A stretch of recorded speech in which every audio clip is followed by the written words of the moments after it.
Kabupaten Minahasa Utara melakukan hearing PUD Klaba terkait dugaan pungli dalam retribusi sampah.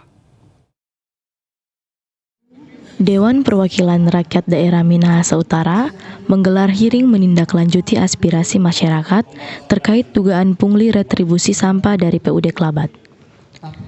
Anggota DPRD Minahasa Utara, Stendi Rondonuwu, menegaskan bila ada pungutan di luar yang ditetapkan dalam peraturan daerah, sangat berpotensi pungutan liar.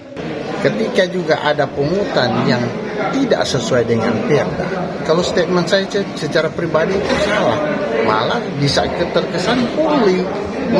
Kalau bicara pungli, Presiden Jokowi bilang Rp10.000 pun itu pungli.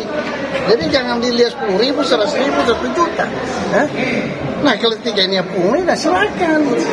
Pihak APH sebelah sana, coklat muda, coklat tua, silakan. Fungsi penyidikan, silakan juga ke pihak PUD Klabat. Karena persoalan juga apa yang menjadi aspirasi dari masyarakat, karena mereka juga merasa terbeban. Karena ada pungutan-pungutan yang menurut penjelasan tadi, mereka PUD Klabat pakai perjanjian yang tersampaikan tadi, hitungannya lewat mungkin kubikasi berapa banyak, seperti itu yang disampaikan. Jadi sekali lagi kalau saya secara pribadi menegaskan PUD Klabat dapat menjalankan pungutan lewat perda retribusi karena diatur perda retribusi nomor 1 tahun 2018. Yang tidak diatur jangan backing.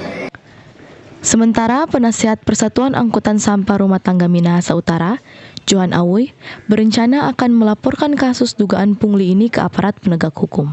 Karena hukum ke APH, memang kami akan menuju ke situ.